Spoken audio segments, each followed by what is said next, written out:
Salve galera! Professora Denise Reis Cardoso aqui na área do canal Denizando e hoje eu estou aqui para falar com vocês sobre a aula de literatura no Enem. Bom, enfim, vamos começar já desmistificando uma parada que quase ninguém sabe sobre a prova de literatura no Exame Nacional do Ensino Médio, que é a seguinte: gente, o Enem não disponibiliza lista de obras. Ele não pede para você uma leitura de obras específicas pré-estabelecidas, assim como fazem os outros vestibulares, tá? Então, professora, o que eu estudo para a literatura no Enem? Então, sabe o que eu preparei aqui pro nosso canal? É o seguinte: eu vou sempre colocar na descrição do vídeo abaixo, e no próprio título do vídeo, eu vou colocar sempre assim, ó, parte 1, parte 2, parte 3, parte 4, enfim, para te ajudar, né? Para você não se perder na linha do tempo das escolas literárias brasileiras, beleza? Para te ajudar aí, para ficar suave, para ficar massa, para você não se perder.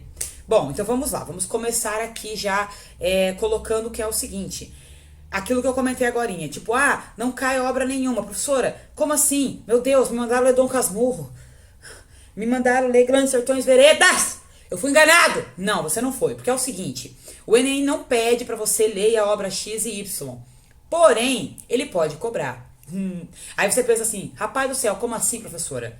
Mulher do céu, eu não vou ler a Clarice Lispector, chegou lá até que questão da Clarice Lispector, é isso que tá me falando, professora? É isso que eu tô te falando. Mas, calma, respira. O Enem costuma cobrar mais os contextos históricos das escolas literárias brasileiras. E como o Enem é uma prova que trabalha muito com a interdisciplinaridade, pode cair numa questão de literatura, por exemplo, conceitos históricos, que você vai precisar ter estudado aquilo em história, lá com o teu professor, com a tua professora de história, para poder responder aquela questão. Ou um enunciado que traga algum conceito de filosofia, de sociologia. Então, assim, calma, respira, vamos lá. Qual que é o meu plano aqui para trazer para esse canal? É o seguinte: é a gente estudar as escolas literárias e os períodos e o contexto histórico, que é isso que o Enem gosta, é isso que o Enem cobra, é isso que despenca nessa prova aí. E também, em cada uma dessas escolas literárias, quando a gente chegar nelas, a gente falar das obras principais daquele autor, daquele período. Por exemplo, quando a gente chegar na nossa aula aqui no nosso canal falando de realismo, a gente vai falar do Machado de Assis. E aí podemos falar das obras principais: Dom Casmurro, Memórias Póstumas, Quincas Borba. Por quê? Porque o Enem costuma cobrar esses clássicos na prova. É claro que o Enem tem um perfil, tá, galera? Isso é muito importante, a gente conhecer o perfil da prova que a gente vai fazer. Beleza? Então, por exemplo, o perfil do Enem é sempre direcionar questões que caem mais, que pesa mais ali do período do modernismo, né? Que tem 3 gerações e que é a nossa última escola aí. A gente vai chegar lá e a gente vai falar do modernismo. Então, o Enem costuma cobrar questões mais voltadas ao modernismo. Só que isso não exime do Enem cobrar, por exemplo, o barroco. Pode, professora? Pode. Porque o Enem é muito claro no edital, tá, gente? Serão avaliadas as escolas literárias brasileiras. Então a gente tem que estudar as escolas literárias que pertencem ao nosso país. Então tá aparecendo aí na tela para vocês a lista das escolas literárias brasileiras, tá? E a prof colocou na ordem aí, marota, beleza? Começamos aí com o quentismo, né? Que é um momento da literatura brasileira, né? Não é uma escola, mas espera que a gente vai chegar lá, vamos ter essa aula aí. Mas enfim, tá aí para você anotar quais são as escolas brasileiras até lá no pós-modernismo, beleza? E aí, a partir daí, gente, qual que é o meu plano? É a gente fazer o seguinte: a gente começa estudando todas essas escolas brasileiras, a gente leva em consideração o contexto histórico, que é importantíssimo, que é o que o Enem gosta de cobrar. Depois, a gente avalia as características dessa escola, então como que você identifica ela, como que você reconhece aquela obra naquele período, e depois, por último, a gente pode fazer aí algumas análises de algumas obras clássicas dessa escola literária ou dos autores principais, que foi o exemplo que a prof deu do Machadão aí. Então chegamos lá também, outro exemplo, chegamos no modernismo, modernismo, beleza, vamos falar dos escritores principais da primeira geração. Vamos falar de Macunaíma? Vamos. Macunaíma, inclusive, tem sempre caído no Enem. Professor, então, peraí, vamos lá, vamos por partes.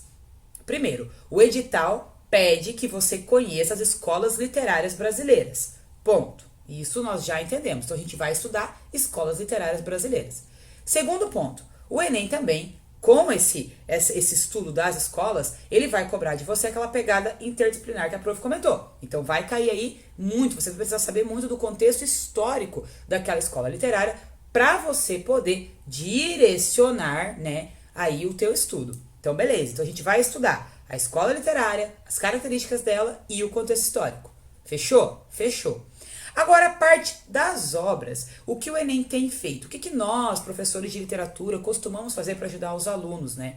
A gente pega as últimas provas dos últimos Enems e faz uma análise para saber o que o Enem tem cobrado. E o que o Enem tem feito aí nos últimos anos é cobrar muitas questões do período do modernismo, né? E também que vão relacionar muito a interpretação do texto. Então, pode cair lá um trecho do Grandes Sertões Veredas? Pode. Professora do céu, ferrou porque eu não li Grandes Sertões Veredas. Calma.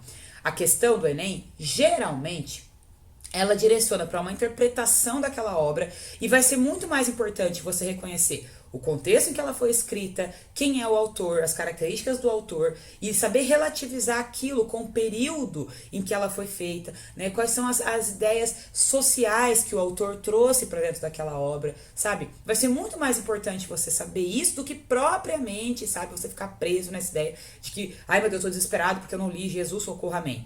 Calma. É claro que é muito legal você ter lido, tá, gente? Eu não vou mentir. Pô, se você leu os clássicos da literatura brasileira, mano, ó, beijo, parabéns, troféu joinha, valeu. É muito massa, é muito importante, é muito bom, até porque estamos falando de obras-primas aí, né, galera? Isso vai te ajudar pra caramba, beleza? Só que para a prova do Enem, levando em consideração as últimas provas, né, o que despenca são as escolas literárias brasileiras e, na sequência, né, como eu falei, as obras principais. Então a gente pode fazer análise dessas obras. Então chegamos lá no modernismo de novo, que é a que mais tem caído. O Enem tem cobrado, né, as obras do modernismo, os autores do modernismo. Então a gente vai falar, será, Clarice Lispector, Raquel de Queiroz, são autoras que pertencem ao modernismo. Então a gente vai lá, vamos falar de A Hora da Estrela, que é o livro da Clarice, vamos falar do 15, que é o livro da Raquel. Então a gente pode fazer isso para poder direcionar os estudos, porque você conhecendo os autores, você conhecendo as características deles, você sabendo quem são eles, né, e o momento em que eles estão escrevendo, e o que os levou a escrever a obra, isso ajuda muito. Mas repito, gente, repito, contexto histórico é importantíssimo para estudar as escolas literárias. Porque o contexto histórico influencia demais nas obras. Então não é à toa, sabe, que aquele autor escreveu aquilo, que ele teve aquele viés naquele romance. Não foi à toa que aquele poema saiu, sabe? Tem uma justificativa, sabe? E geralmente essas justificativas, elas são históricas e sociais. Então é muito importante a gente reconheça isso.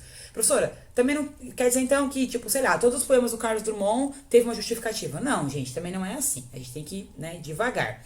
Mas não quer dizer que todo poema do Carlos Drummond tenha, ele escreveu esse poema por causa desse motivo e de XY. Não. Mas eu posso falar, né, eu posso estudar o Carlos Drummond, eu posso conhecer a obra dele, e se eu entendo o momento que ele escreveu, o período histórico que ele vivenciou, como ele trouxe aquela voz pro eu lírico que ele coloca dentro do seu poema, facilita a compreensão. Porque uma coisa que eu escuto muito é o seguinte, professor, li esse poema aqui, ó, na moral, não entendi, foi nada, mulher. Eu escuto muito isso, li e não entendi nada. Porque, gente, é claro que você vai ter dificuldade de compreender, porque não se trata de uma leitura que você faz tipo aqui, ó, sábado à tarde. Ai, sábado à tarde. Nada pra fazer, que eu vou fazer. Vou ler aqui, vou ler os sermões do Paulo Antônio Vieira, né? Que divertido. Gente, não é uma parada assim que você tem esse hábito, né? Tudo bem que eu acho bastante divertido ler os sermões, eu gosto, faço isso sábado à tarde, mas enfim, né? Enfim. Não é o tipo de coisa, o que eu quero dizer? Não é o tipo de leitura que você tem o hábito, que você é acostumado, que pertence, sabe, a você. Tipo, você não levanta de manhã e lê os poemas do Olavo Bilac. Você não faz isso, tá ligado? Tipo, não é o tipo de coisa que você tem esse hábito. Então, é claro que pra você, estudante aí do ensino médio, até a galera aí que é do ensino médio, que tá aqui acompanhando os vídeos do canal pra estudar pro Enem, isso não te pertence, tipo assim, no geral, no todo, sabe? Não tô dizendo que você não lê, você pode ler, tá? E eu conheço muito aluno, eu tenho muito aluno e ex-alunos aí que são apaixonados pela literatura brasileira e eu acho muito legal. Mas o que eu quero dizer é que isso não pertence ao seu vocabulário, né? É uma coisa que tá no teu dia a dia. Então é claro que você vai sentir dificuldade. Pô, você vai ler lá os poemas do Gonçalves Dias e vai falar, quê? Entendeu? É isso. Então, por isso que estudar o contexto histórico, estudar as características do autor, do período, te ajuda muito a compreender o autor e o período e, claro, consequentemente, a obra, né? Então, facilita, beleza? E é claro que a gente estuda, faz a análise, a gente tenta entender o que aquele autor trouxe para o eu lírico, né? O que ele quis trazer, né, com aquele poema. Isso é muito legal, isso é muito da hora, mas está totalmente ligado com o contexto histórico. Beleza, galera? Então é isso que o Enem cobra. Escolas literárias brasileiras. Beleza? Fechou. É isso. É aquela listinha que a prof passou ali antes na fotinha. São as escolas literárias do Brasil que caem na prova. Ele não predispõe uma lista de obra. Porém, podem cair obras clássicas da literatura que pertencem a essas escolas, a esses períodos literários brasileiros. E é isso que a gente vai estudar aqui no nosso canal, no canal Denizando. Pode crer? Beleza?